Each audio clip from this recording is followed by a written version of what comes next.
এই জায়গাটা বাবা খুব মন দিয়ে শুনবেন, শাস্ত্র কথা যেমন তেমন নয়। গোপাল নিজের ইচ্ছাতে পাপ করেনি, করানো হয়েছিল লোকের প্ররোচনায় পড়ে। ওই জন্য আমার মায়েদের কাছে নিবেদন, সন্তান মানুষ যারা আমরা করব, সঙ্গটা সবার আগে দেখতে হবে যে আমার সন্তান কাদের সঙ্গ করছে। এই সঙ্গটা বাবা খুব বাজে জিনিস। তুমি যদি সতের সঙ্গ করো তাহলে সৎ হবে, আর যদি তুমি অসতের সঙ্গ করো, তোমার যত হৃদয় সৎ হোক না কেন, তুমি একদিন না একদিন অসৎ কাজে লিপ্ত হবে।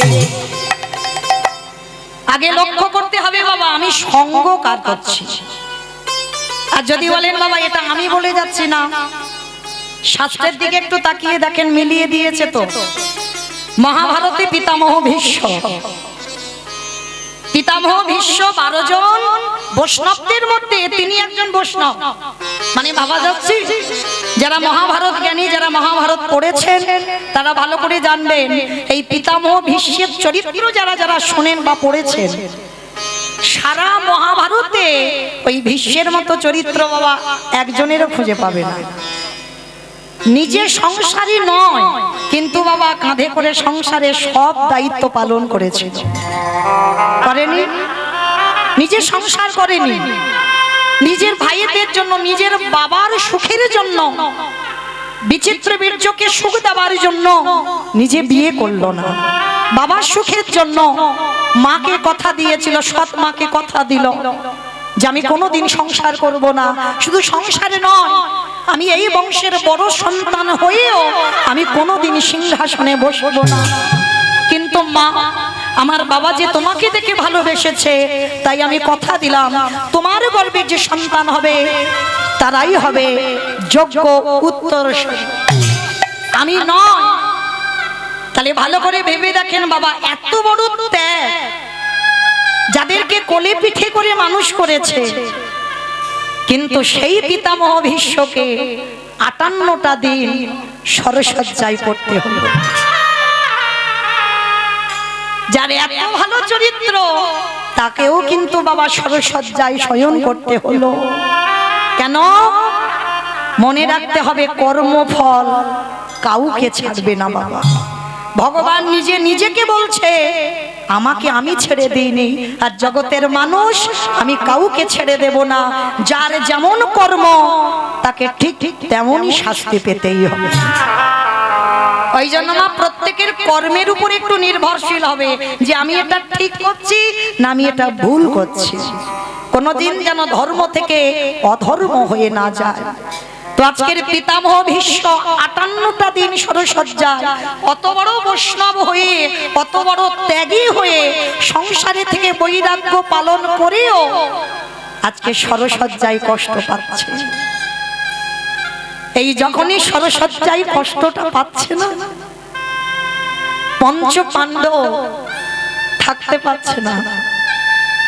অর্জুন একটা একটা বান মেরেছে না, সারা শরীরে একটা একটা করে বান গাঁথা আছে, কিন্তু ভীষ্মের মাথাতে কোনো বান দেওয়া ছিল না, মাথাটা নিচু হয়েছিল। শরীরের উপরে শয়নী আছে, যারা ছবিতেও দেখবেন শরীরের উপরে শয়নী আছে, কিন্তু মাথাটা নিচু। কেন? ভীষ্ম মহাভারতে সমাজকে শিখিয়ে দিল বৈষ্ণব পদ অবলম্বন করতে গেলে সবার আগে বাবা নত হতে শিখতে হবে। যে যত বেশি নিচু হতে পারবে সে তত বেশি উপরে উঠবে।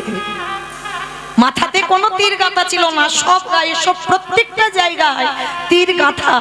পাণ্ডবরা কষ্ট পাচ্ছে দেখে পিতামহ ভীষ্ম শরের উপরে শয়নে আছে, চোখের কোণ দিয়ে একটা একটা করে জল পড়ছে। অসহ্য জ্বালা, তো অসহ্য যন্ত্রণা। অর্জুন এসে নিজে অনুতপ্ত হচ্ছে, আমারই বানে তো দাদুর এই অবস্থা। অর্জুনকে দেখে বলছে, অর্জুন কেঁদো না, তোমার এই বানগুলো যখন আমার অঙ্গে আছে আমার কি মনে হচ্ছে জানো, সেই যে ছোটবেলায় তুমি আমার কাঁধে চড়তে, সেই যে ছোটবেলায় আমি তোমাকে কোলে পিঠে মানুষ করেছিলাম, তুমি আমায় দাদু দাদু বলে আমার কাঁধে চড়তে, আমার এতটুকু কষ্ট হচ্ছে না। আমার যেন মনে হচ্ছে এই যে তীরগুলো যেন আমার অর্জুন এসে আমার আষ্টে পৃষ্ঠে শরীরে গেঁথে আছে। আমার এতটুকু কষ্ট হচ্ছে না। যুধিষ্ঠির এসে বলছে, দাদু এবার তুমি মরে যাও। ভীষ্মের তো ইচ্ছা মৃত্যু মা, মনে করলে মরবে আর মনে না করলে মরতে পারবে না। বলছে দাদু তুমি এবার মরে যাও, তোমার এই কষ্ট আমরা কেউ দেখতে পাচ্ছি না, তোমার শরীরে যন্ত্রণা হচ্ছে আমরা বুঝতে পারছি। দেখবেন মা এটা বাস্তবেও হয়, যখন কোনো ব্যক্তি বয়স হয়ে অসুস্থ হয়ে বিছানা সজ্জা হয়, আমরা আত্মীয় পরিজন সবাই ভগবানের কাছে ডাকি, প্রভু ওকে আমাকে এবারে নিয়ে নাও। কারণ এত কষ্ট মানুষের দেখা যায় না। যখন অনেক মানুষ কষ্ট পায় না, আমরা বলি এবার তুলে নাও। তো ভীষ্ম যখন কষ্ট পাচ্ছে, পাণ্ডবরা বলছে দাদু এবার তুমি মরে যাও, তোমার কষ্ট দেখা যাচ্ছে না, এবার মরে যাও। দাদু বলেছিল, যুধিষ্ঠির আমি এখন মরতে পারবো না। কেন? তখন তো বাবা দক্ষিণায়ন চলছিল, আর দক্ষিণায়ন চলাকালীন ভীষ্ম প্রাণ ত্যাগ করবে না। কারণ দক্ষিণায়ন চলাকালীন প্রাণ ত্যাগ করলে আবার মনুষ্য জীবনে আসতে হবে, আবার কষ্ট ভোগ করতে হবে। কিন্তু উত্তরায়ণ চলাকালীন যদি কেউ দেহ ত্যাগ করে, তাকে আর এই মনুষ্য কুলে নয়, তাকে দেবলোকে চলে যেতে হবে। তাই ভীষ্ম বলছে আমি এখন ইচ্ছা করলে আমি মরতে পারবো না, উত্তরায়ণ পড়বে তারপরে তো আমি দেহ রাখবো। আর তাছাড়া আমি যে এখন আমি মরবো, আমি তো মরে শান্তি পাবো না। কেন দাদু তুমি মরে শান্তি পাবে না কেন? কি হয়েছে? কারণ আমি তো একজনের কাছে ঘোর অন্যায় করে রেখেছি। দাদু কার কাছে? বলে আমার তো ভরে ভরে অপরাধ, কিন্তু এখন যে অপরাধের কথা আমার মনে পড়েছে, সেই অপরাধটা তো আমি দ্রৌপদীর কাছে করে রেখেছি। আমি দ্রৌপদীর কাছে ঘোর অন্যায় করে রেখেছি, সে পাপের ক্ষমা হবে না। আর দ্রৌপদী ক্ষমা না করলে আমি কোনোদিন মুক্তিও পাবো না। দাদু তুমি কি এমন পাপ করে রেখেছো? বলে যুধিষ্ঠির অপরাধটা তো আমি সেই পাশা খেলার দিনে করে ফেলেছিলাম। পাণ্ডবরা যেদিন বাবা পাশা খেলায় বসেছিল, এই জায়গাটায় অনেক আমরা ভক্তরা বাবা পাশা খেলার ঘটনা জানি মহাভারতে, কিন্তু এই যে পাশা খেলায় যে পক্ষে কৃষ্ণ রয়, সে পক্ষ কোনোদিন পরাজিত হয়? ভালো করে বুঝতে হবে। তাহলে যাদের পক্ষে আমার স্বয়ং ভগবান বর্তমান ছিল, তারা কেন আজকের পাশা খেলায় হারলো? এমনি এমনি নয়, ভগবান সবকিছু সহ্য করে বাবা। ভক্তের দুটো জিনিস মোটেও সহ্য করে না, এক হলো ভক্তের চোখের জল, আর একটা বস্তু হলো ভক্তের অহংকার। যখন পাশা খেলা হবে, দুর্যোধন আর পাণ্ডবদের মধ্যে কথোপকথন হচ্ছে। দুর্যোধন পাশা খেলায় পারদর্শী নয়, ভালো করে জানে পাণ্ডবরা, আর দুর্যোধনও জানে আমি ভালো পাশা খেলা করতে জানি না। তো যার জন্য দুর্যোধন বলেছিল আমার হয়ে আমার শকুনি মামা খেলবে। এই জায়গায় যুধিষ্ঠিরের অহংকার হয়ে গেল। দুর্যোধন খেলতে পারে না, তার জন্য মামার সাহায্য নিচ্ছে। কিন্তু আমাদের তো কারো সাহায্যের প্রয়োজন নেই, আমরা পাঁচ ভাই খেলতে পারি। যুধিষ্ঠির বললেন আমি খেলতে পারি, দুর্যোধন খেলতে পারে না। তখন একবারের জন্য যদি আমার যুধিষ্ঠির মহারাজ বলতো দুর্যোধন তোমার হয়ে যখন তোমার শকুনি মামা খেলবে, তাহলে আমার হয়ে আমার কৃষ্ণ দয়াময় খেলবে। একবারও বলেনি। এমনকি বলল যে আমরা পাশা খেলায় থাকবো, আস্তে আমরা পাশা খেলায় বসবো, আমার কৃষ্ণের এখানে থাকার প্রয়োজন নেই। এত বড় অহংকারী কথা। আর যখনই বলল আমার ভগবানের অভিমান হলো। যুধিষ্ঠির ভুলে গেলে কিছুক্ষণের জন্য অহংকারে তুমি ভুলে গেলে। একবার যদি তুমি আমার চরণ শরণাপন্ন হতে, তাহলে আজকে তোমাদের এই দিনটা দেখতে হতো না। অহংকারে যুধিষ্ঠির খেলতে বসলো, একে একে ভাইদের বাজি দিল, একে একে সব বাজি রেখে দিল, নিজেকেও বাজি রেখে দিল। শেষে আর বাজি রাখার মতো কিছু ছিল না, একটাই সম্পদ ছিল, যেটা ছিল দ্রৌপদী। দ্রৌপদী তখনও রজশালায় ছিল, ঘরের মধ্যে বাহির হয়নি। সেই দ্রৌপদী পর্যন্ত পাশাখালায় বাজি রেখে দিল যুধিষ্ঠির মহারাজ।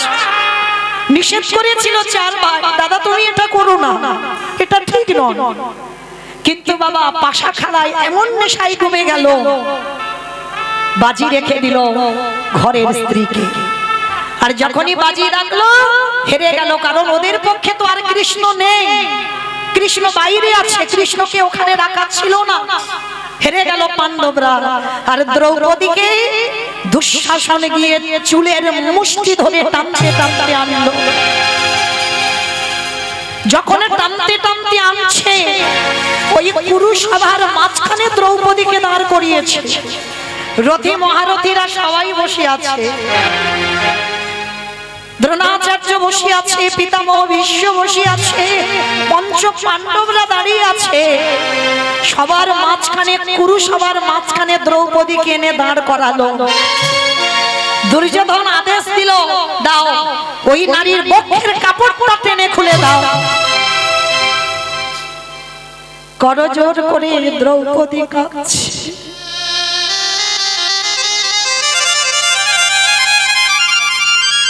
যুধিষ্ঠির কাছে দাঁড়িয়ে কাঁদছে, স্বামী তুমি তো জানো একটা নারীর যদি সম্মান চলে যায় তাকে সমাজ আর নারী বলে না। এইগুলো আমরা মানি না বাবা। দেখবেন এখনকার দিনে বাবা পুরুষদের পোশাকগুলো দেখবেন আর নারী জাতিদের পোশাকগুলো দেখবেন। কোন কোন নারীরা এমন পোশাক পরবে বাবা, তাদের দিকে তাকাতে আমরা নারী হয়ে লজ্জা বোধ হয়। কিন্তু লজ্জা তাদের নয়, লজ্জা হচ্ছে তার বাবা মা। যে পোশাকটা পরে আমার মেয়ে যে বাইরে বেরোবে, মনে রাখতে হবে বাবা, নারীর যদি লজ্জা চলে যায় সে নারীকে সমাজ কোনোদিন নারী বলবে না। মনে রাখতে হবে নারীর লজ্জা নিজেকে ঢাকতে হবে, সেটা যেন প্রকাশ না পায়। এটা মৌমিতা শিক্ষা দিচ্ছে না বাবা, যেন কেউ ভুল বুঝবেন না। দ্রৌপদী কুরুসভার মাঝখানে দাঁড়িয়ে স্বামীদের কাছে হাত জোড়ো করে বললেন, স্বামী তোমরা তো জানো আমার একটা স্বামী নয়, আমার পাঁচটা বীরের মতো স্বামী। আর আমার যদি বক্ষের কাপড় ধরে টানি আমার সম্মান ধুলোয় মিশে যাবে, আমাকে নারী বলবে না, কিছু তো করো। পাণ্ডবরা মাথা নিচু করে দাঁড়িয়ে আছে। দাদু ভীষ্মের কাছে গিয়ে বলছে, দাদু তুমি তো কিছু বলো, কারণ আমাদের সবার থেকে তুমি বয়স জ্যেষ্ঠ, তোমার বাড়ির কুলবধূকে অপমান করছে, তুমি কিছু তো বলো। দাদু মাথা নিচু করে নিল। অষ্টগুরু দ্রোণাচার্যের কাছে গেল, মাথা নিচু করে নিল, কেউ কিছু করতে পারছে না। আচ্ছা বাবা, এইখানে কি দ্রৌপদীর ভুল হয়? ভালো করে লক্ষ্য করবেন, অনুভব করবেন, কথাগুলো একটু গুরুত্ব দিতে হবে। দ্রৌপদী ভুল করেনি। মহাভারত হচ্ছে সমাজ শিক্ষা। এই ভুলটা আপনারা আমরাও করি। দ্রৌপদী দেখলো স্বামীরা বাঁচাতে পারলো না, দাদু বাঁচাতে পারলো না, গুরুদেব বাঁচাতে পারলো না। সবার শেষে মনে পড়লো তার সখা কৃষ্ণের কথা। এটা যদি আগেই হতো, আগে মনে পড়তো, তাহলে কি বাবা দুঃশাসন দ্রৌপদীকে ছুঁতে পারতো? যখন দ্রৌপদীর ঘরে দুঃশাসন পাটা দিল, তখনই যদি আমার দ্রৌপদী একবার আমার মাধবকে ডাকতো, তাহলে কোনোদিন দুঃশাসন ছুঁতেও পারতো না। এই ভুলটা আপনারা আমরা করে ফেলি। কারণ জীবনে যখন দুঃখ কষ্ট নেমে আসে, দেখবেন বাবা আত্মীয় পরিজন বন্ধু বান্ধব আগে সবাইকে বলে দেয়, আমার ঘর বিপদ, প্রত্যেকের কাছে সাহায্য চাইছি, তোমরা কিছু তো করো। কেউ কিছু করছে না। মনে রেখো বাবা, তোমার দুঃখের কথা লোকের কাছে বলবে, তুমি হাসির পাত্র হবে, তারা কিচ্ছু করবে না। আরো হাসবে আর বলবে বেশ হয়েছে বেটা। কিন্তু যার কাছে সাহায্য চাইলে তুমি কৃপা পাবে, তার কাছে যেতে আমাদের দেরি হয়ে যায়। কেউ যখন সাহায্য করে না, তখন ভগবানের চরণে বসে বলি, প্রভু আমি যে অসহায়, আমার চারিদিকে সব আছে কিন্তু কিছু নেই। এইবার তুমি আমার অর্জুনের রথের সারথি হয়ে যেমন ছেলে, তুমি একবার কৃপা করে আমার কাছে এসে দাঁড়াও। সবার কাছ থেকে যখন বিতাড়িত হয়, তারপরে কৃষ্ণের কাছে যায়। কই একজন ভক্ত কি পারে না বাবা সবার আগে ভগবানের চরণটা ধরতে? এই ভুলটা দ্রৌপদী করেছিল। স্বামীরা কিছু করলো না, দাদু কিছু করলো না, গুরুদেব কিছু করলো না, সব শেষে বলে বলেন, ও তার মানে তোমরা হলে আমার জড় জগতের এই দেহে ভোগের স্বামী, তোমরা তো আমার আসল পতি নয়, তোমরা তো আমার আপনজন নয়।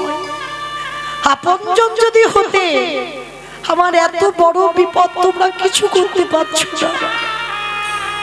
সবার শেষে মনে পড়ে গেল মাধবের কথা। তখন দ্রৌপদী মাঝখানে দাঁড়িয়ে মনে মনে ভাবলো, কৃষ্ণ এ জীবনে একটা নারীর লজ্জা যদি চলে যায়, আর তুমি ভালো করে জানো আমার আগুন থেকে জন্ম, আমি অজনী সম্ভবা, আমার যোগ্য অগ্নি থেকে জন্ম হয়েছে, আর যেদিন থেকে জন্ম হলো সেদিন থেকে আমার দেহ মন প্রাণটা আমি তোমার চরণে দিয়েছি, তুমি আমার সর্বস্ব ধন। তাহলে আজকে দেখি তুমি কি করে থাকতে পারো। দুঃশাসন বস্ত্রটা টানছে, দ্রৌপদী এক হাত দিয়ে ডাক দিয়েছিল, হে ব্রজেন্দ্র নন্দন কৃষ্ণ দেখা দাও। এলো না। হে দ্বারকাধিপতি কৃষ্ণ দেখা দাও। এলো না। হে গোলকপতি কৃষ্ণ দেখা দাও। এলো না। দ্রৌপদী বলে বলেন, ও তার মানে তুমিও এদের মতো আমার ডাকে সাড়া দেবে না? ঠিক আছে, তুমি যখন চাও আমি এখানে বিবশনা হই, এটাই হবে। এইবার দুটো হাত ছেড়ে দিয়ে আত্মনিবেদন করে ডাক দিল, হে প্রাণপতি দেখা দাও। হে প্রাণপতি দেখা দাও। হে প্রাণপতি দেখা দাও। হে প্রাণপতি দেখা দাও।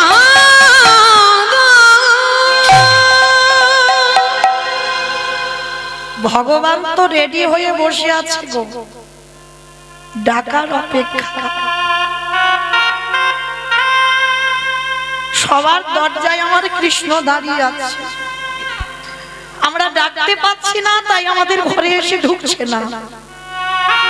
যেই না দ্রৌপদী একবার বলেছে প্রাণপতি দেখা দাও, সঙ্গে সঙ্গে ভগবান রথের উপরে বসে আঙুল থেকে কাপড়টা খুলছে। এতটুকু তুমি দিয়ে রাখবে তাকে, সে তোমার জন্য বিশাল কিছু করতে রাজি। এতটুকু যদি তুমি দাও, দ্রৌপদী তো দিয়ে রেখেছে বাবা, আজ দেবে না? শুধু আসলে তো ডবল করতেই হবে। সেই যেদিন দ্রৌপদী ওই কাপড়টা দিয়ে রেখেছিল কৃষ্ণের আঙুলে, সেই শিশুপাল যেদিন বধ হয়েছিল, এই শিশুপাল আর কৃষ্ণ এরা মামাতো পিস্ততো ভাই ভাই, এরা ভাই ভাই। কৃষ্ণ বড়, শিশুপাল অনেক ছোট। তা শিশুপাল যেদিন জন্ম নিয়েছিল, শিশুপালের বাবা 4টে হাত হয়েছিল আর 3টে চোখ হয়েছিল।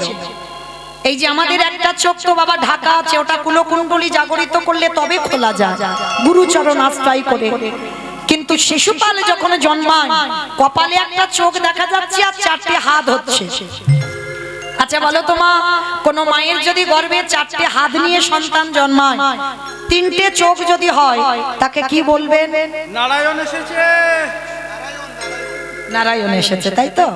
ভগবান এসেছে, কিন্তু শিশুপালের কুষ্টি বিচার করে দেখা গেল এবারটা 4টে হাত যে হয়েছে থাকবে না।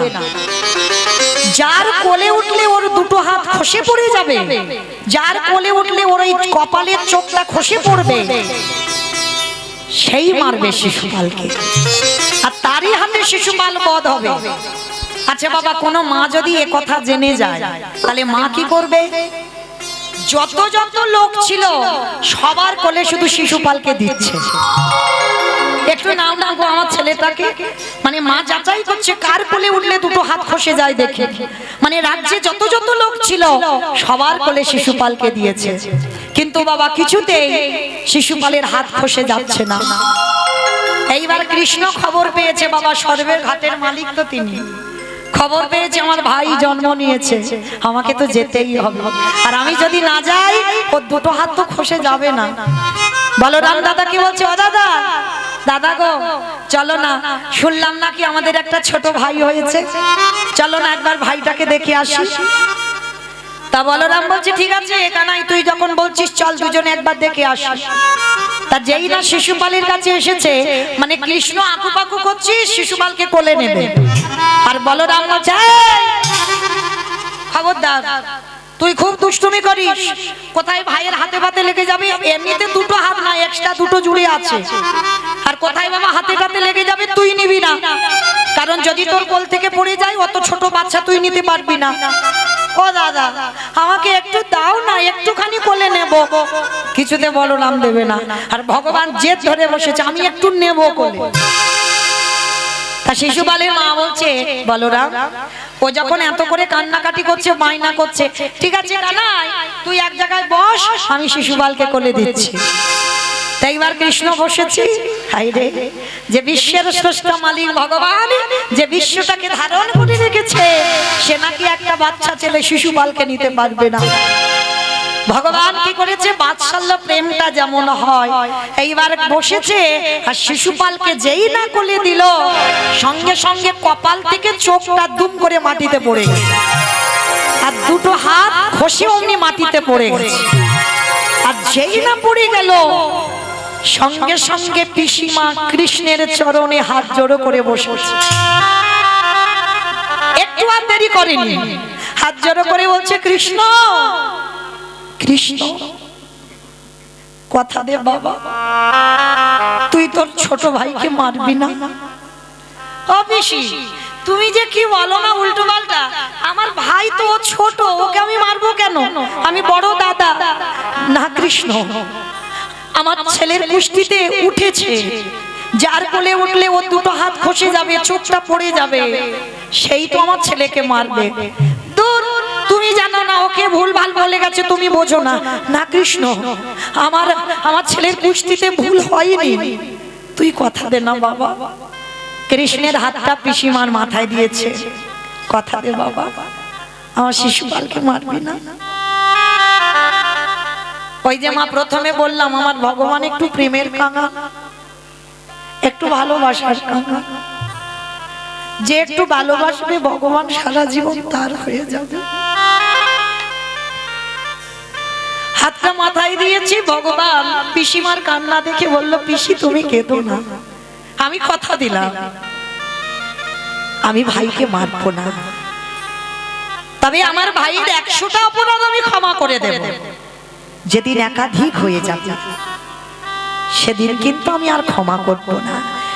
সঙ্গে সঙ্গে পিসিমা উঠে পড়ে কোমরে হাত দিয়ে বলছে কৃষ্ণ 100টা অপরাধ করুক তো।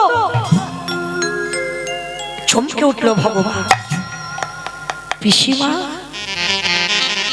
তোমার কান্না দেখে আমি বললাম, আর সঙ্গে সঙ্গে তোমার অহংকার এসে গেল মনের মধ্যে যে 100টা অপরাধ করুক তো, কিন্তু তুমি জানো না পিসি, তোমার এই অহংকারের জন্য খুব তাড়াতাড়ি শিশুপাল 100টার বেশি অপরাধ করে ফেলবে। আর যেদিন বাবা সবার মাঝখানে কৃষ্ণকে কটু কথাও বলছে, একটা দুটো মেয়েকে বিয়ে করেনি ছেলের বউ, সেই 16,000 মেয়েটাকে একদিনে বিয়ে করেছে কৃষ্ণ। আবার দ্রৌপদীকে যার 5টা স্বামী আছে তাকে সখী বলে ডাকছো, মানে কৃষ্ণকে অপমান করতেই আছে শিশুপাল। বারবার ভগবান বলছে, শিশুপাল তুমি মুখে লাগাম দাও, বন্ধ করো, তুমি যেটা জানো না সেটা নিয়ে কথা বলো না। ভগবান কি এমনি এমনি 16,000 বিয়ে করেছিল বাবা? সব কথা দেওয়া ছিল তো, এমনি এমনি নয়। নরকাসুর 16,000 মেয়েকে বন্দি করেছিল ঠিক, কিন্তু ওই 16,000কে ভগবান বিয়ে করবে আগের জন্মে রামচন্দ্রের কথা দেওয়া।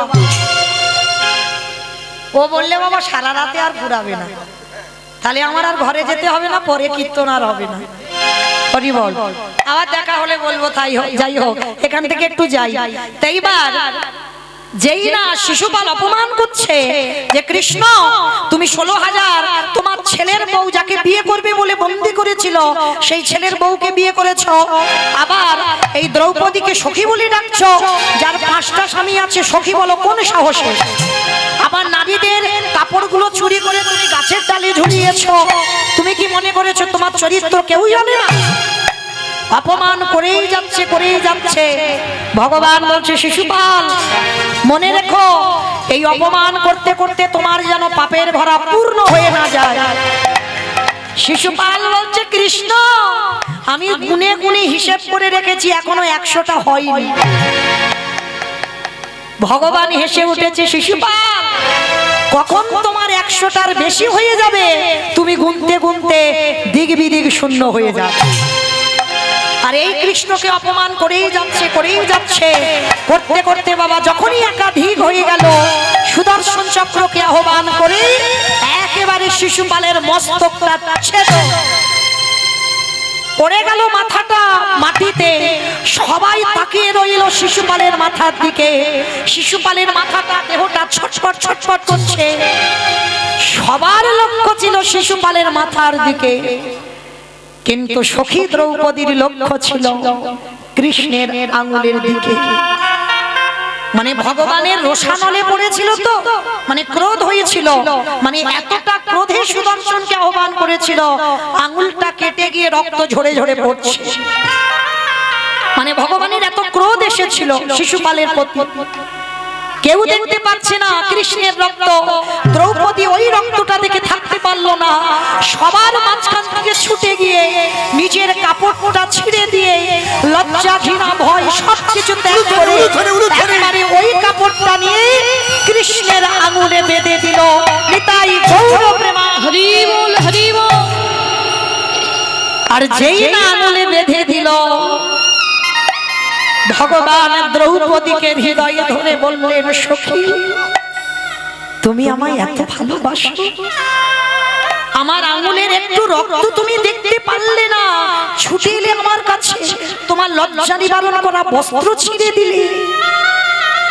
কথা দিলাম সখী, যদি কোনোদিন প্রয়োজন পড়ে একবার হা কৃষ্ণ প্রাণ কৃষ্ণ বলে দেখো, পৃথিবীর যেখানে থাকি না কেন আমি তোমার কাছে এসে তোমার এই ঋণ আমি শোধ করে দেব। আজকে দ্রৌপদী যেই বলেছে প্রাণপতি, আর থাকতে পারে কৃষ্ণ আঙুল থেকে কাপড়টা খুলে যেখান থেকে বস্ত্রটা শিশুপাল টেনে শেষ করলো ওইখানে কাপড়টা জুড়ে দিল। ক্লান্ত হয়ে যাচ্ছে শিশুপাল। হরি বল। যেই না ক্লান্ত হয়ে যাচ্ছে বাবা, সঙ্গে সঙ্গে ওদের মধ্যে একটা ভাই ছিল বিকর্ণ। দুঃশাসন যখনই ক্লান্ত হয়ে গেল, বিকর্ণ বলছে, দাদা এবার ছেড়ে দাও, দ্রৌপদীকে রক্ষা করার মালিক এসে গেছে দাদা, এবার তো ছেড়ে দাও। যখনই ক্লান্ত হয়ে গেল, সবাই একেবারে ঘেমে স্নান হয়ে গেছে, সঙ্গে সঙ্গে দ্রৌপদী দেখছে কৃষ্ণ আড়াল থেকে বস্ত্র দিচ্ছে। দ্রৌপদী প্রশ্ন করেছিল, বা সখা বাহ, কি গো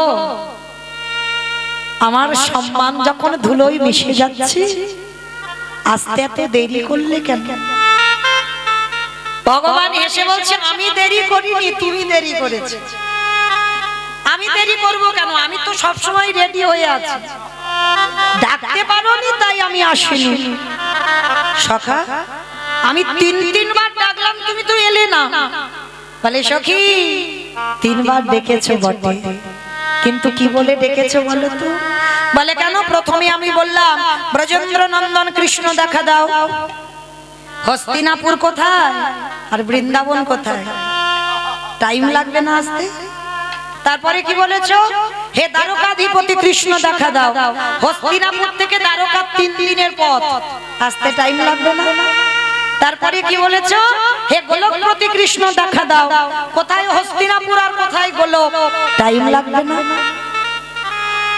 ওই জন্য তো দেরি হলো। আচ্ছা, তাহলে 3 বারের ডাকে এলে না 4 বারের ডাকে এলে কেন? সখী, তুমি 4 বারে কি বলেছো বলো তো? বলে কেন? আমি বললাম প্রাণপতি দেখা দাও। সখী, কথাটা বলছো তো সোজা করে, কিন্তু একবার ভেদ করেছো কথাটা। তোমার হস্তিনাপুর কোথায়? আরে তোমার প্রাণটা কোথায়? আরে এই জগতে তুমি যখন বললে প্রাণপতি দেখা দাও, তখনই আমি তোমার সামনে এসে হাজির হয়ে গেছি। সখা, তাহলে তুমি এত দেরি করে এলে কেন? একটু আগে আসতে পারলে না?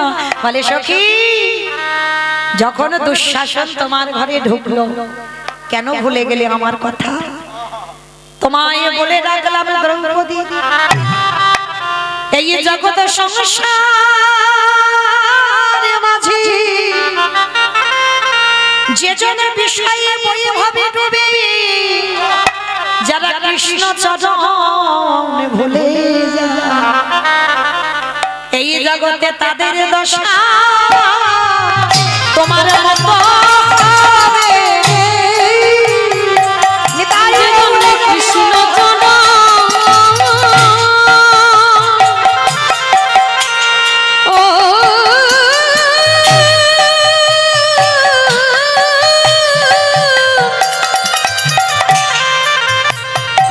কৃষ্ণ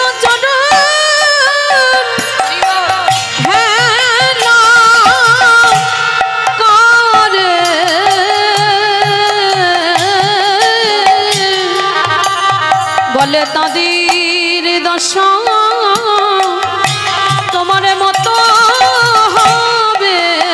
তাহলে এই জগতের সংসারে বাবা ভগবান মহাভারতে শিক্ষা দিয়ে গেল, কৃষ্ণ ভুলে সবাই বিষয়ে ডুবে যেও না, আর যারা ডুবে যাবে তাদের গতি দ্রৌপদীরই মতো হবে। হরি বল। তাহলে বাবা আজকের পিতামহ ভীষ্মের কি দুর্দশা! এই ভীষ্মে অপরাধ করেছিল দ্রৌপদীর কাছে, আর সেই দ্রৌপদী যখনই ক্ষমা করে দিল, আজকে পিতামহ ভীষ্ম প্রাণ ত্যাগ করবে। কিন্তু কৃষ্ণ না এলে বাবা, এই জায়গাটা শুনবেন, কৃষ্ণ কথা দিয়েছিল আমি তোমার মৃত্যুর সময় তোমার কাছে আসবো।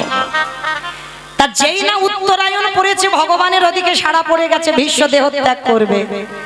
এইবার ভীষ্মের কাছে এসে দাঁড়িয়েছে, আর দাঁড়িয়ে বলছে, ভীষ্ম আমি বুঝতে পেরেছি তুমি প্রাণ ত্যাগ করবে, কারণ এবার উত্তরায়ণ পড়বে। আচ্ছা ভীষ্ম, আমি তো কথা দিয়েছিলাম তোমার যাওয়ার সময় আমার রূপটা দেখাবো, বলো তুমি আমার কোন রূপ দেখতে চাও? বৃন্দাবনের কৃষ্ণ রূপে দেখতে চাও, না মথুরার কৃষ্ণ রূপে দেখতে চাও, না দ্বারকার কৃষ্ণ রূপে দেখতে চাও?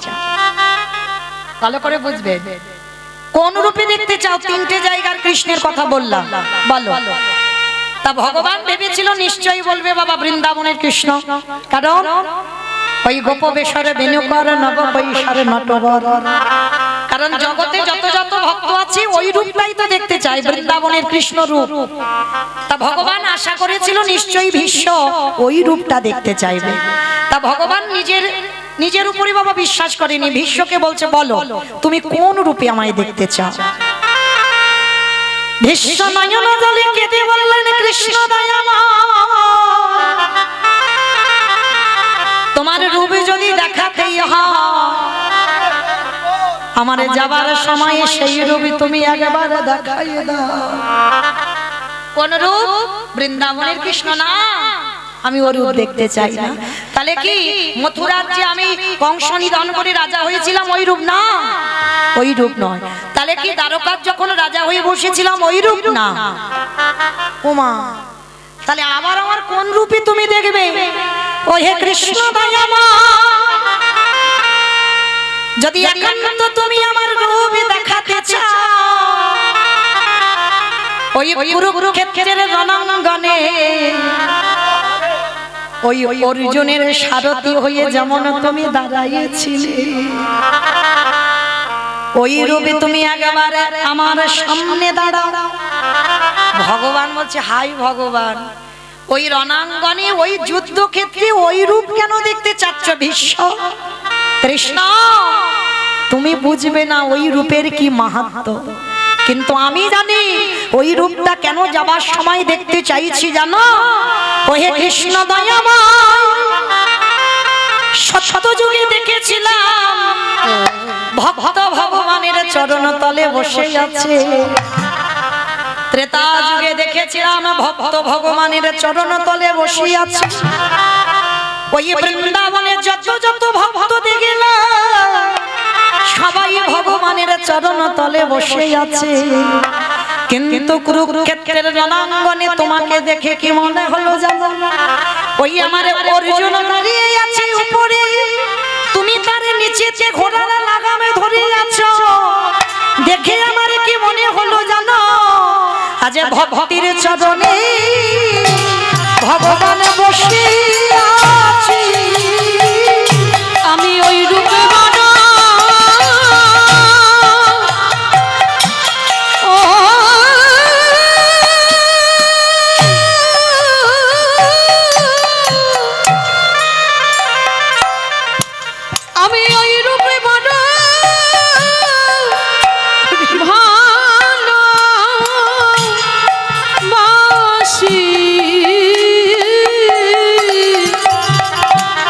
যে রূপে ভগবান ধরে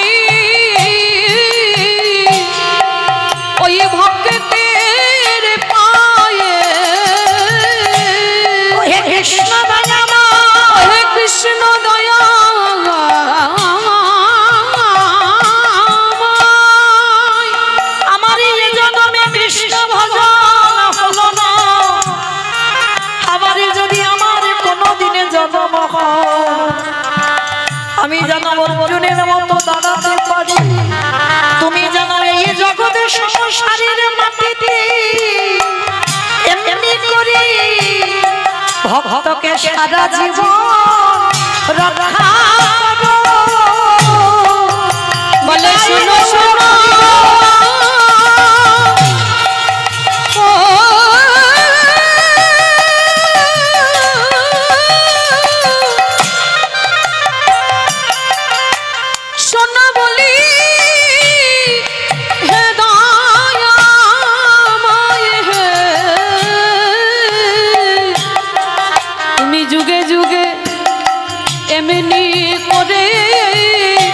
ভক্তকে রক্ষা করো।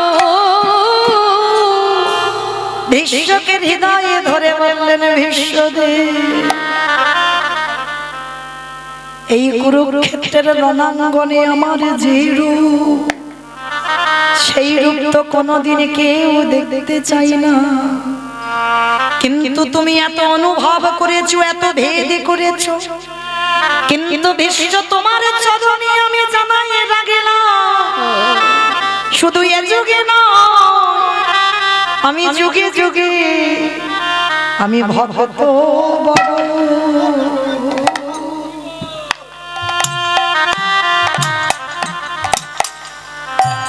ভক্ত বড় ভালো,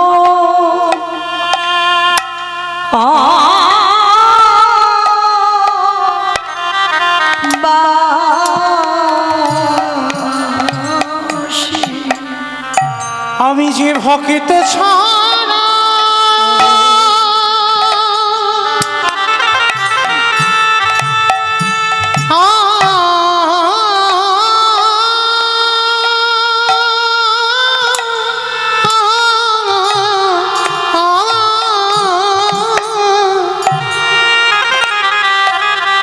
আমি যে ভক্ত ছাড়া রহিতে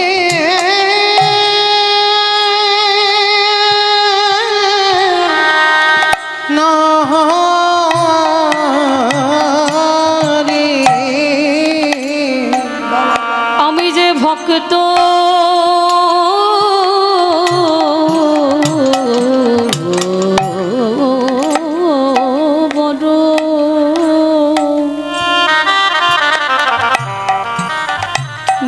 ভালো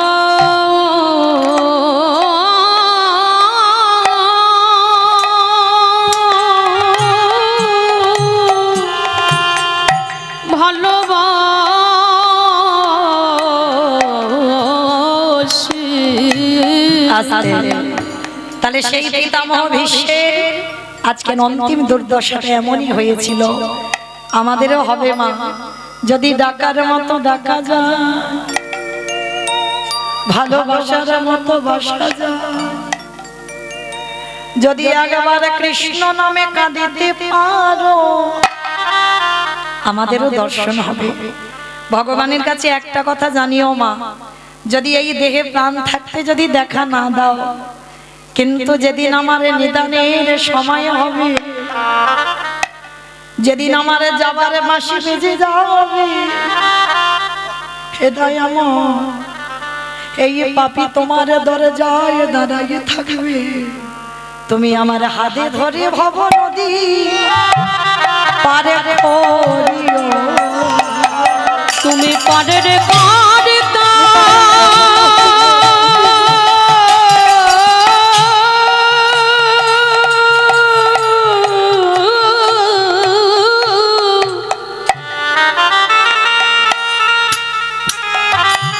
তুমি পারের করে তো দয়াল হরি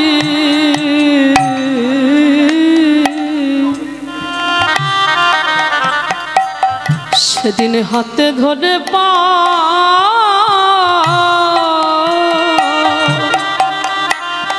পার করে দিও। তাহলে সেদিন বাবা পিতামহ ভীষ্মের কর্মফল ভোগ করতে হলো, তাহলে আমাদেরও কর্মফল ছাড়বে না। তার সচিমা নবদ্বীপের মাটিতে দাঁড়িয়ে নিমাই সচিমাকে নাম দেয়নি কেন? সচিমা একটা অপরাধ করে ফেলেছিল। কি অপরাধ? না বৈষ্ণব চরণে অপরাধ। জগতে যা যা কিছু দেখছো সবই বাবা অনিত্য বস্তু, সব দুদিনের। আর নিত্য বস্তু যদি থাকতে হয় সেটা হলো আমার গৌর গোবিন্দ চরণ, ওটাই হলো তোমার নিত্য বস্তু। আর জগতে যা কিছু আছে সব অনিত্য বস্তু, সব দুদিনে, কেউ তোমার নয়। তাহলে এই যে সকাল থেকে আর রাত্রিতে ঘুমাতে যাওয়া পর্যন্ত সবাই শুধু আমরা কি করে যাচ্ছি? ছেলে আমারে, মেয়ে আমারে, জায়গায় আমারে, জমি আমারে, বিষয় আমারে, বৈভব। কিন্তু মনে রেখো ভাই, একেবারে ভগবানে যদি বাঁশি বাজায় পড়ে থাকবে তোমার সরকারি খামার। এসেছো একা যাবে একা, যেদিন এসেছিলে তুমি সাথে কারোর সঙ্গে আনো না, আর যেদিন ভব ছেড়ে চলে যাবে সেদিন তোমার সাথে কেউ যাবে না। যেদিন এসেছিলে তুমি খালি হাতে এলে, আর যেদিন ভব ছেড়ে চলে যাবে সেদিনও তুমি খালি হাতেই যাবে। তাহলে সাথে যাবে শুধু তোমার কর্মফল, এর বাইরে কিছু যাবে না, শুধু কর্মফল। কতদিন তুমি সৎসঙ্গ করেছো, কতদিন যাবত তুমি গুরুচরণ আশ্রয় করেছো, কতদিন সাধুগুরু বৈষ্ণবদের চরণ ধরেছো, কতদিন যাবত একাদশী করছো, কতদিন তুমি তুলসী তলায় জল দিচ্ছ। এই ভালো ভালো কর্ম তোমার স্বাদ দেবে। তবে বাবা আমি মৌমিতে একটা গ্যারান্টি দেব, আর একজন তোমার সাথ দেবে। সে কে জানো? কারণ আমি তো খুব একটা বেশি দূরের মানুষ নয়, আপনাদের কাছাকাছির মানুষ। শুধু কাছে বললে ভুল, আপনাদের ঘরেরই মানুষ, তাই না? আপনাদের কাছে আমি কীর্তনিয়া নয়, যখন অন্যান্য জেলায় যাই তখন কীর্তনিয়া, সেটা বাদ দাও, কিন্তু আমি কাছাকাছির এই বস্তির মানুষ, মানে একেবারে কাছের মানুষ। তাহলে আমার এলাকার কথা আমি ভালো করে জানি। মানুষ মৃত্যুর পর যার বাড়িতে আছে বাবা খুব ভালো, আর যার বাড়িতে নেই দুটো জিনিস তাকে ভাড়া করতেই হবে, এক হলো খোল আর এক হলো করতাল। আর মৃত্যুর পর পেছনে বলবে না বলো হরি হরি বল, বলো হরি হরি বল। কি মাইরা, এটাই তো আমাদের দেশে হয়। তাহলে মানুষ মৃত্যুর পর ওই খোল করতাল বাজি বাজি যায়। তাহলে এই জায়গাটা একটু ভাবে, যখন বাবা আমাদের ঠাকুর বিসর্জন হচ্ছে তখন তো বড় বড় লরিতে করে ডিজে বক্স বাজাচ্ছ না? এমন বাজবে বাবা বিসর্জনের দিন হাত যেন ব্লক হয়ে গেল, এমন ধুমধাড়াক্কা বাজছে। তাহলে সেটাও মা তাহলে মাকে বিসর্জন করতে যাচ্ছ কত নাচানাচি করে ধুম ধারাক্কা বাজনা বাজিয়েতে, কিন্তু যেদিন আমাদের দেহ বিসর্জন হবে সেদিন কি বাবা লরিতে করে একটা বক্স বাজি গেলে হতো না? সেটা মাস সময় তখন তুমি নেচে নেচে যাচ্ছ, আর আমাদের দেহটা বিসর্জনের সময় কেন নাচছো না? কেন তুমি বক্স বাজাচ্ছ না? কেন খোল করতাল বাজিয়ে যাচ্ছ? এই জায়গায় তোমার চৈতন্য মহাপ্রভু শিক্ষা দিবে। ওরে কলিরিজি, ভালো করে পিছনের দিকে তাকিয়ে দেখ, এলি খালি হাতে যাচ্ছে, সে খালি হাতে। তাহলে সাথে যাচ্ছে কি? কর্মফল। আর কি যাচ্ছে? এই হরি নামে যাবে।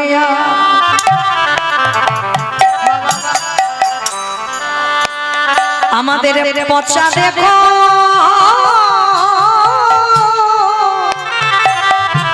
দেহ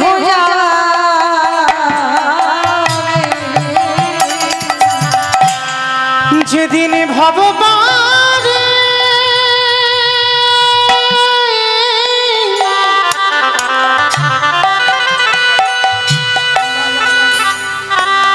যেদিন ভববারে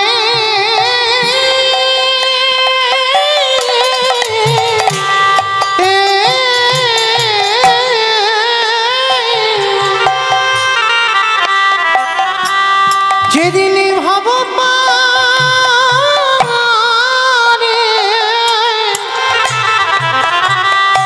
তুমি চলে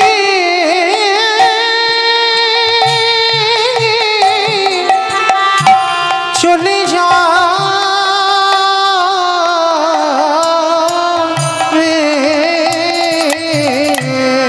সেই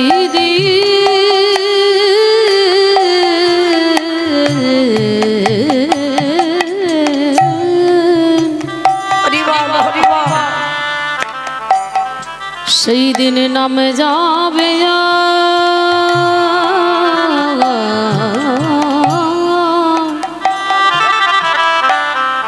এই পচা দেহ। ও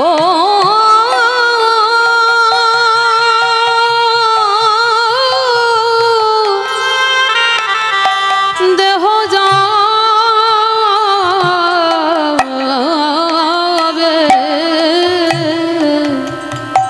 সেদিনে তোমার আপনে বলতে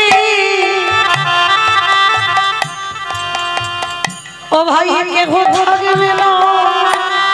যেদিন এই দেহ খাঁচা ছেড়ে প্রাণ পাখি চলে যাবে, ও ভাই তোমরা যতই করো আমারে আমার, সেদিন আমার বলতে কেহ রবে না। আমাদের কারোর কৃষ্ণ ভজন ভজন হলো না। কৃষ্ণ বলে বলি এইভাবে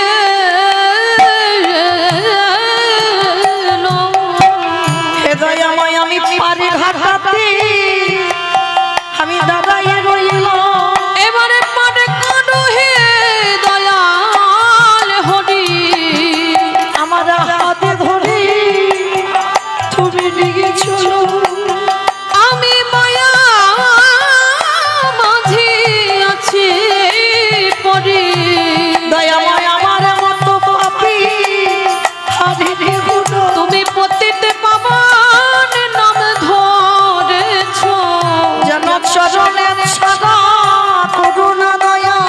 কেবল আমি করই নাম পড়ে তোমার ওই চরণে সব সপিলা।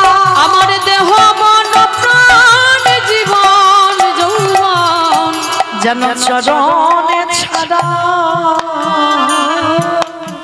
ছাড়া করো না হে।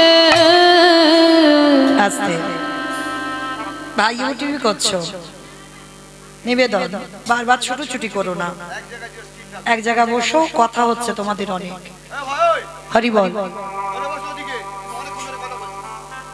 জয় রাধে। এই জগৎ সংসারে মা ভালো যদি বাঁচতে হয়, আমার কৃষ্ণ চরণ আশ্রয় করো। কারণ একটা কথা মনে রাখতে হবে, এই দেহটা কৃষ্ণ ভজনের জন্য, এই দেহটা শুধু সংসারের জন্য নয়। কৃষ্ণ ভজিবার তরে সংসারে আয়ন, মিছে মায়ায় বদ্ধ হয়ে বৃক্ষ সম হইল। এই দেহটা দিয়েছে ভগবান কৃষ্ণ ভজন সাধন করবার জন্য।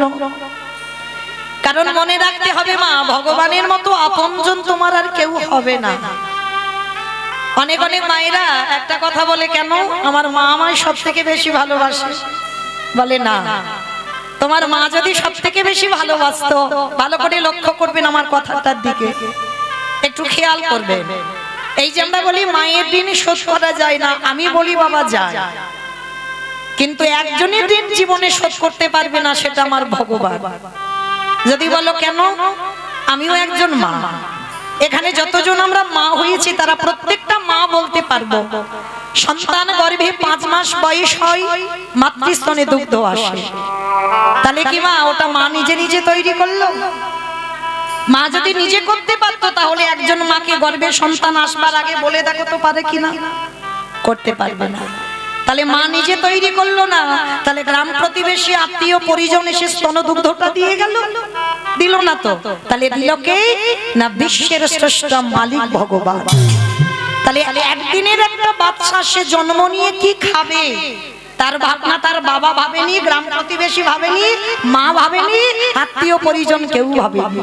তাহলে ভেবেছিল কি আমার ভগবান একদিনের ছেলে জন্ম নিয়ে তার আহারের ব্যবস্থা আমার ভগবান করে রেখেছে।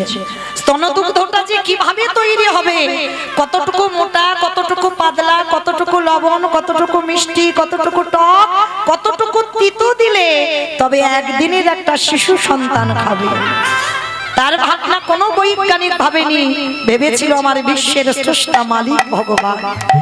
তাই আমি চরণ ধরে বলে যাই মা, পৃথিবীতে যদি সবাইকে ভুলে যাও তাতে অসুবিধা নাই, কিন্তু কোনোদিন আমার ভগবানের চরণ যেন ভুলে যেও না। আমার ওই ছেলেটা একটু ভালোবাসার কাঙাল গো। ভক্তকে কোনোদিন বলেন আমায় শ্বেত পাথরের মন্দির গড়ে দে, বলেন আমায় রজনীগন্ধার মালা দে, বলেন আমায় দামি দামি ফল মিষ্টির ডালা খেতে দে। তবে আমার ভগবানের একটা লালসা আছে ভক্তের উপরে, সেটা কি জানো? ওরে কলির জ্ঞানন্ধজি সারাদিন চলে যা, সংসার করবি বলে তোরা ধরাই গেলি, সংসার করতে অসুবিধা না, কলিযুগে সংসার ধর্ম বড় ধর্ম, কিন্তু সংসারের মধ্যে থেকে যদি একবার কৃপা করে করুণা করে যদি একজন ভক্ত নয়ন জলে সারা দিনের মধ্যে একটু আমার ভগবানের চরণ যুগলে বসে যদি বলতে পারি কৃষ্ণ তোমার হলাম বলে, ভগবান বললেন আমার বলতে যা কিছু আছে কেউ যদি আমার চরণে দেয়, আমার ভগবানে কি করে জানো? ও তারে ভিতরে বাহি দুটোই আলো যে জন কৃষ্ণ বলে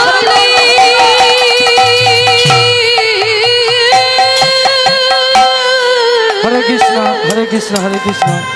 এখন আমরা সম্মানীয় শিল্পী মৌমিতা ঘোষ মহাশয়কে বরণ করতে চলেছে। বরণ করতে যাচ্ছেন মহাদেব দাস মহাশয়, সুপর্ণা বৈদ্য ও আরতি হালদার মহাশয়। আপনাদের সবার কাছে অনুরোধ, সম্মানীয় শিল্পীকে যখন বরণ করা হবে আপনারা উলুধ্বনি সংগঠন দিয়ে তাকে সম্মান জানাবেন। হরে কৃষ্ণ। এইরকম একজন খ্যাতনামা শিল্পীকে আমরা আমাদের মধ্যে পেয়ে খুবই আনন্দিত। আমরা তার কাছ থেকে ভগবানের বহু অমৃত কথা আমরা শ্রবণ করতে চলেছি। এখন সেই সম্মানীয় শিল্পীকে বরণ করে নেওয়া হচ্ছে ফুলের মালা, চন্দন, গীতা উত্তরীয় দিয়ে। মায়েদের কাছে অনুরোধ, আপনারা একটু উলুধ্বনি দিয়ে অনুষ্ঠানটিকে আরো সুন্দর করে তুলুন।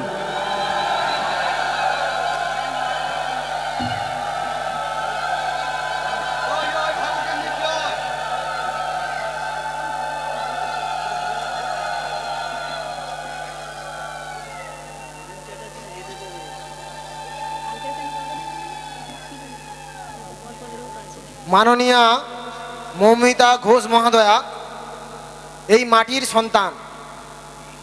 বিভিন্ন ইউটিউব প্রোগ্রামে ওনার কীর্তন আমরা আস্বাদন করে থাকি। সেখানে কিন্তু গর্বের সঙ্গে বলে আমার বাড়ি ডায়মন্ড হারবারে। এটা শোনার সঙ্গে সঙ্গে বুকের ভিতরে যেন কেউ যেন আত্মারাম সাড়া দিয়ে থাকে।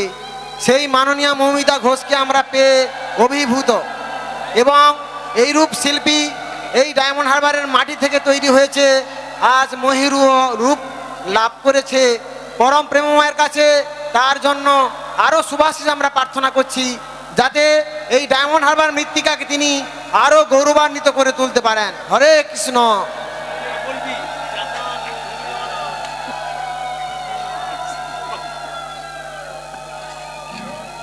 মায়েরা জোরে উলুদ্দিন দিন, জোরে উলুদ্দিন।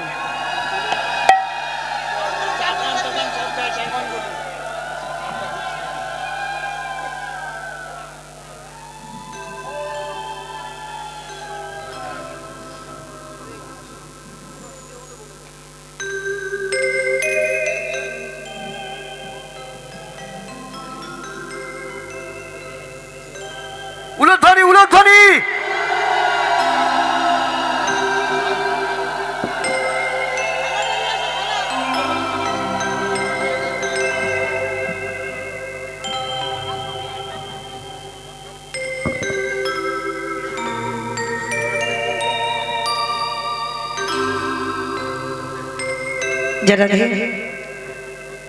নিতাই গৌর কৃষ্ণ প্রেমানন্দে হরি বল হরি হরি হরি বল। রাধে, যে কথাটা আমার দাদা ভাই এক্ষুনি বললেন, আমি বহু জেলায় কীর্তনে যাই, এমনকি আমার ভারতের বাইরে বাংলাদেশও যেতে হয়। এই ফাল্গুন মাসে আমাকে বোম্বে যেতে হবে।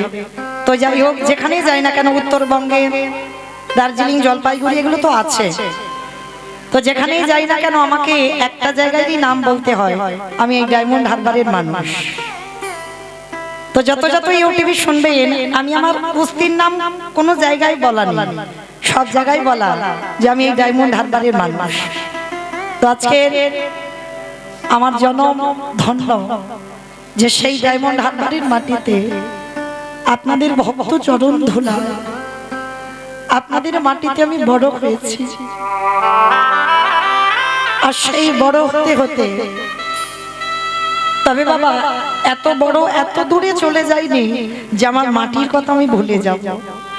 তো আপনারা আশীর্বাদ করবেন যেন এইভাবে ভগবানের গুণানুগুণ কীর্তন গাইতে গাইতে যেন একদিন আপনাদের চরণ থেকে আমি যেন ভব নদীটা পার হয়ে যেতে পারি। নিতাই গৌর প্রেমানন্দে হরি বল হরি বল হরি বল। কারণ এই পৃথিবীতে বাবা বাহ্যিক জগতের অর্থ হলে দেহের সুখ হয়। যাদের টাকা পয়সা ঘর বাড়ি হয়েছে, এটা দেহের সুখ হবে, ভালো পড়বো ভালো খাবো, এটা দেহের সুখ। কিন্তু আত্মার সুখ দিতে গেলে তোমাকে কৃষ্ণ নামে কাঁদতে হবে। আর এই পৃথিবীতে শান্তি তুমি তখনই পাবে যদি বাবা কৃষ্ণ নামে তুমি নয়ন জলে মুখ ভাসাতে পারো। আর এই কৃষ্ণ বলে কাঁদার যে কত শান্তি, কত যে তৃপ্তি, যে জন্য কৃষ্ণ নামে কাঁদতে পেরেছি বাবা, সেই জেনেছে কৃষ্ণ নামে কাঁদার কত আনন্দ। তো যাই হোক, ভজন যদি করতে হয় মা সকাল সকাল নামতে হবে। কেন? শিশুকালে কৃষ্ণ ভজে কৃষ্ণ পাবার আসে, কৃষ্ণ পাবার আসে, যৌবনে কালে কৃষ্ণ ভজে আসে বানা আসে, আসে বানা আসে, বৃদ্ধ কালে কৃষ্ণ ভজে জমের তহর আসে। এই কথাটা বাবা খুব গুরুত্বপূর্ণ কথা। শিশুকালে কৃষ্ণ ভজে কৃষ্ণ পাবার আসে, যৌবনকালে কৃষ্ণ ভজে আসে বা না আসে, বৃদ্ধকালে কৃষ্ণ ভজে জমের তর আসে। মহাজনেরা বলছেন ভজন করলে সকাল সকাল নামো, আবার মহাজনেরা বলছেন কুড়ি ফুলে সেবা হবে না। তাহলে বাবা কোন দিকে যাবেন? সকালে সেবা করতে বলছে, আবার বলছে কুড়ি ফুলে সেবা হবে না। কুড়ি ফুল মানে অমায়রা, এটাই দেহ তত্ত্ব। কুড়ি ফুল মানে আমাদের বাল্যকাল। এই বাল্যকালে ছোট ছোট বাচ্চারা দেখবেন কীর্তন আসরে বসে, ঠিক কথা, ওরা হয়তো গাইছি শুনছি যখন হরিধ্বনি দিচ্ছি হরিধ্বনি দিচ্ছে, কিন্তু বাবা ওরা কি হৃদয়ঙ্গ করতে পারছে? কারণ আমরা তো বাবা ধ্রুবের মা হতে পারিনি, আমরা তো প্রহ্লাদের মা হতে পারিনি। যদি আমরা ধ্রুবের মা হতাম, প্রহ্লাদের মা হতাম, বাবা হলো বীজ, মা হলো ক্ষেত্র বা মাটি। যে বীজটা বপন করা হলো, মাটিটা যদি নোনা লেগে যায়, তাহলে কি ধ্রুব জন্মাবে না প্রহ্লাদ জন্মাবে? তাহলে সে ধ্রুব প্রহ্লাদ বাবা এরা কুড়ি ফুলে গোবিন্দ সেবায় লেগেছিল, কিন্তু কলিযুগে কুড়ি ফুল সেবায় লাগবে না। কেন লাগবে না? আমরা তৈরি করতে পারছি না। আবার বলছে বাসি ফুল তো সেবাই লাগে না।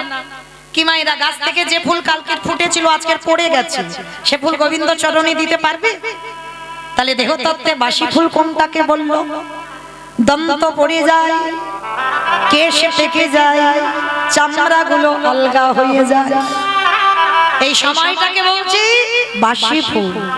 আর দেখবেন বার্ধক্য দশা যখন এসে যাবে, তখন স্নান করে ঠাকুর ঘরে গেলে ঘুম পাবে, শরীর অলস, আন্নি করতে বসবে, অনেকক্ষণ সময় লাগবে, তো কখন ঢুলে ঢুলে পড়ে যাচ্ছ। যদি একটু বয়স হয়ে নামের মালাতে নাও, নাম নাও, তখন দেখবে নামের মালাতে বসে আছো, নাম করছো বটে, কখন বাবা হাতে থেকে নামের মালা দুম করে পড়ে গেছে। কারণ এটা বাসি ফুল, এ ফুল গোবিন্দ সেবায় লাগবে না। তাহলে সেবা দেবে কোন ফুল? আজকের ফোঁটা ফুল। আর আজকের ফোঁটা ফুলটা কোনটা? আমার যৌবন কাল। গোবিন্দ আমার রাধারানীকে বারবার বলছে, রাধে আমি যৌবন বড় ভালোবাসি। কোন যৌবনের কথা বললো আমার গোবিন্দ? যেদিনে তোমার দাঁড়াবার ক্ষমতা থাকবে, যেদিনে তোমার দুটো হাত গোবিন্দ সেবাই লাগবে, যেদিনে তুমি কানে কৃষ্ণ কথা শুনতে পাবে, চোখে ভগবানের রূপ দর্শন করতে পারবে, এই জিহ্বাতে কৃষ্ণ নাম উচ্চারণ করতে পারবে, এই সময়টাকে বললেন ভগবানের যৌবন কাল। মানে 10টা ইন্দ্রিয় তোমার সাথে যাচ্ছে, আর 10 ইন্দ্রিয় দিয়ে তুমি গোবিন্দ সেবা করতে পারছো। এই ফুলটাকে বলছে আজকের ফোঁটা ফুল, মানে যৌবন কাল। যার জন্য বাবা এখানে যারা মাথুর লীলা শুনেছেন, রাধারানীর দশমী দশা, মানে আমার গোবিন্দকে ভালোবেসে একটা একটা দুর্দশা, মানে একটা একটা গতি হয়েছিল রাধারানী। আর 9টার পরে 10 নম্বরে বাবা একেবারে গোবিন্দকে হারিয়ে রাধারানীর মৃত্যু দশা, মানে গোবিন্দ ছাড়া আর থাকতে পারবে না। আর মৃত্যু দশায় পড়ে আমার ললিতার কণ্ঠ ধরে বলবো, শৈরে আমার গোবিন্দ বৃন্দাবন থেকে যে মথুরায় চলে গেল, আমারে বধূ যেদিন ব্রজে আসবে, সেদিন যদি আমার দেহে যৌবন না থাকে,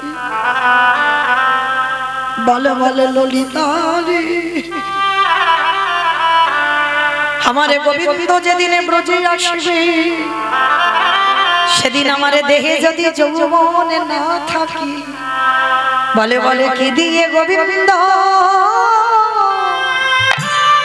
আমি সেবা দিব?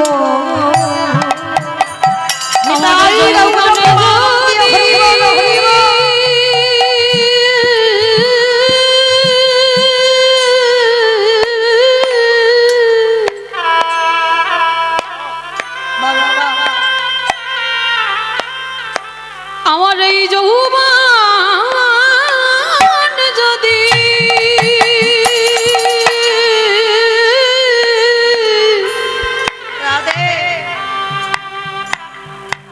যদি ফুরয়ে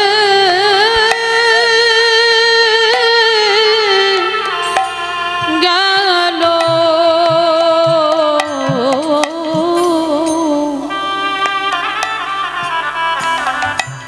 ওরে ললি তারে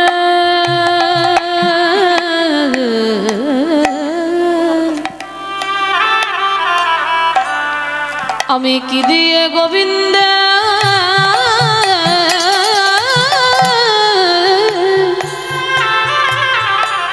গোবিন্দের সেবা দিব? ওরে ললিতা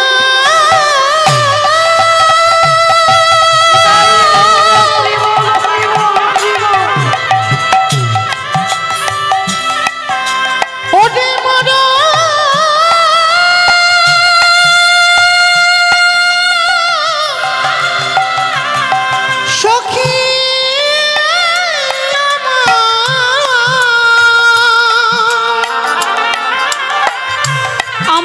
প্রভু যেদিন এই বৃন্দাবনে আসবে,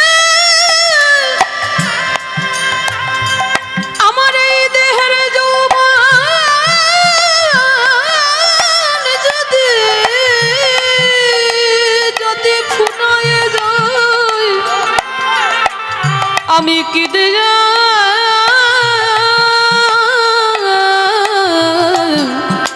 আমার প্রাণের বধুর সেবা করিব? ওরে মনমিরা রে, সজনী। আস্তে। তাহলে চলেন আজকের আমরা সেই শুভ দিনে আজকে সবাই আমরা একত্রিত হয়েছি, সবাই আমরা গুরুচরণ আশ্রয় করি, আজকের আমরা গোবিন্দ ভজন করব। এই জায়গাতে বসে কোনো আন ভাবনা নয়, মা সংসারের কথা ভুলে যান। আমরা সংসারী নয়, সংসারে থেকে আমাদের দেহটা থাকবে, কিন্তু আমরা সংসারে থেকে বৈরাগ্য পালন করব।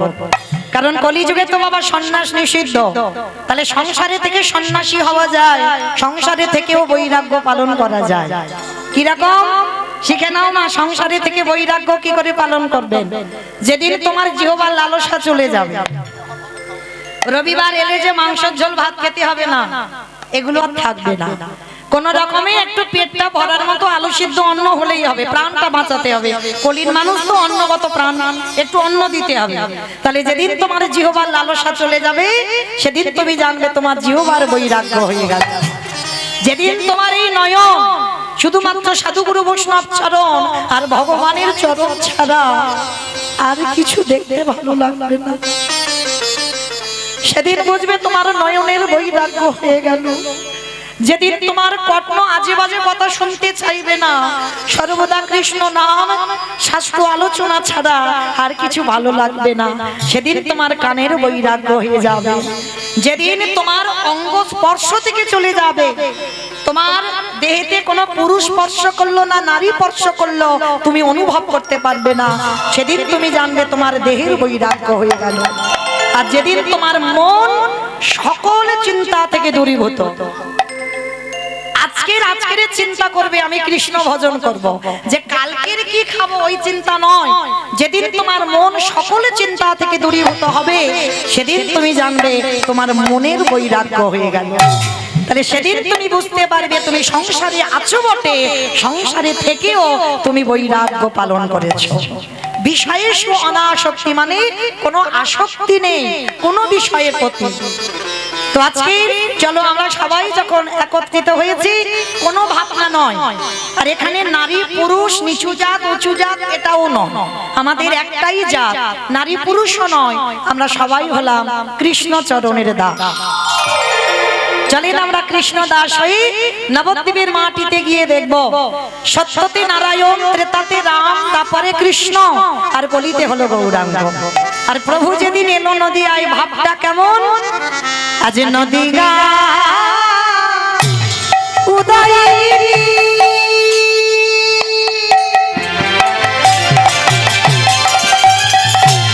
পূর্ণ চন্দ্র গৌরহরি, ওই নদীরা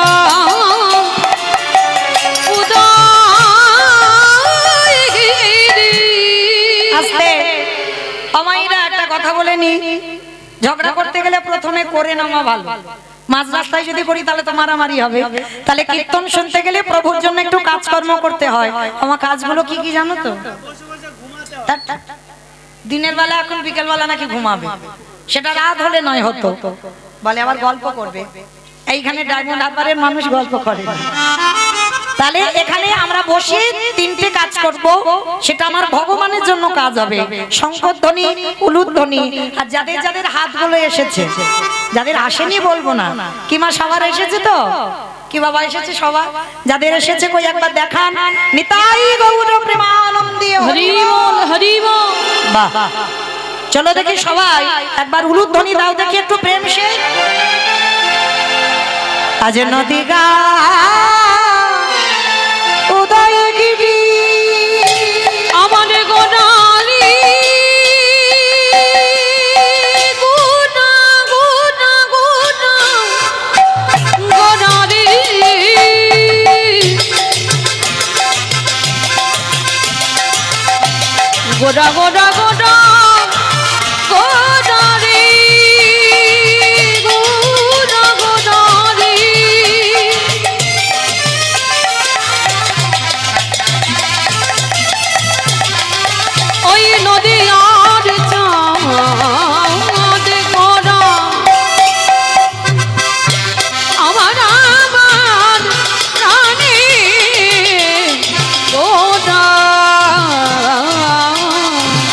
আজ নদিয়া এটাই গৌর হরি বল,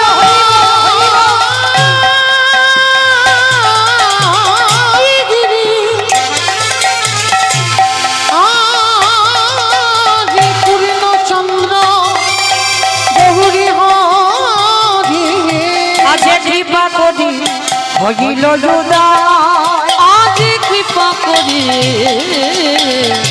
হইল উদয়। কৃপা করে হইল ওই না সোনার নদিয়ায় প্রভু উদয় হলো। সোনার নদী গৌরোদয় হলো। ওই না রাধা প্রেমে আস্বাদিতে ওই নদীতে উদয় হলো। আছে কলির জীবে উদ্ধারিতে ওই নদীতে উদয় হলো। বলি কৃষ্ণ প্রেমে প্রচারিতে ওই নদীতে উদয় বলি হলো। মানব জনম ধন্য করিতে নদীতে উদয় হলো। নিতাই গৌর হরি বল। নদীতে উদয় হলো। নদীতে উদয় হলো। কৃপা করে হইল আস্তে আমাইরা এবার একটু সব শান্ত হয়ে যাও, এবার একটু আমি বলবো আর আপনারা খালি শুনবেন, কেমন? আজকে নবদ্বীপের মাটিতে আমার কৃষ্ণ যে গৌর হলো, নবদ্বীপে এসে যাকে দেখতে পাচ্ছে বাবা, একটু বাড়াও এটা, যাকে দেখতে পাচ্ছে কোনো ভেদাভেদ করছে না, কে হিন্দু কে মুসলমান সেটাও দেখছে না, কে নিচু জাত কে উঁচু জাত সেটাও দেখছে না, যাকে দেখতে পাচ্ছে বাবা তাকে হরি নাম দিচ্ছে। মানে কোনো কিছু বিচার করছে না, যাকে দেখছে তাকে বলছে তোরা কৃষ্ণ বল।